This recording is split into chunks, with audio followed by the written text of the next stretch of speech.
এমন তীব্র গরম পড়লেই দেখি একটা বার্তা নানাভাবে ঘুরে ফিরে বারবার আমাদের কাছে আসে।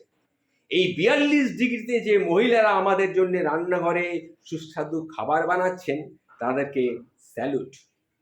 যদিও বহু পুরুষ রান্নাঘরের কাজ সামলান, তবুও ধরে নিলাম এই বাহবাটা মহিলাদেরই প্রাপ্য। আর হ্যাঁ, মন থেকে তাদের একটু স্যালুটও জানালাম।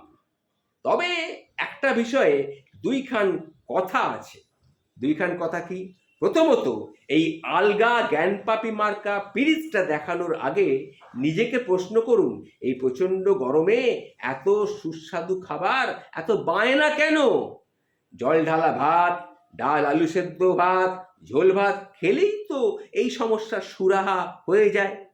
দ্বিতীয়ত, এই 42 ডিগ্রিতে যে পুরুষেরা ট্রেনে বাসে ট্রামে ঝুলে ঝুলে খাবারটা জোগাড় করতে বাইরে বেরিয়ে যান, বোধহয় তাদেরও ঠিক ততখানি বাহবা প্রাপ্য, তাই নয় কি?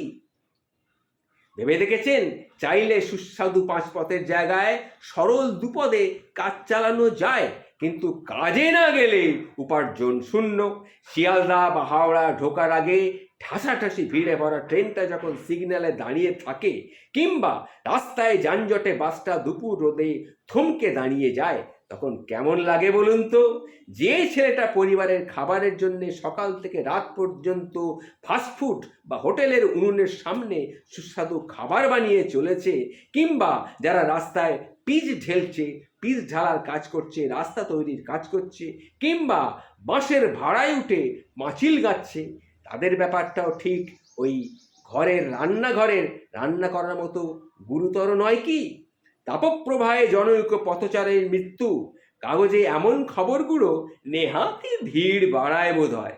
আসলে রান্না চাপিয়ে গরমে অস্থির লাগলে ঘরে দুদণ্ড জিরিয়ে নেওয়ার ফুরসত তবু পাওয়া যায়, কিন্তু উপার্জনের বেতাল যখন ঘাড়ের ওপরে চেপে বসে, তখন তাদের কিন্তু আর ছুটি নেই।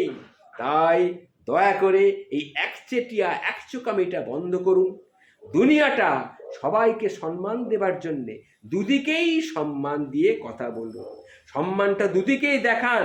যারা এই প্রচণ্ড গরমে ঘরে আর বাইরে খেটে চলেছেন, যেমন নারী শুধু নয়, নারী যেমন শুধু গোষ্ঠীর ভাতের হাঁড়ি ঠেলবার জন্য জন্মায় না, সেই পুরুষেরাও ঠেকা পড়েনি যে গোষ্ঠীর ভাত জোগাড় করবার জন্য তাদের জন্ম হয়েছে। সুতরাং নারী এবং পুরুষ দুজনকেই দুজনের দিকটাই চিন্তা করে, দুজনের কথা ভেবে সমানভাবে কোনো মন্তব্য করুন।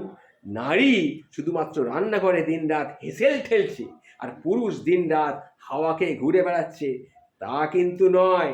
এটা মাথায় রাখবেন।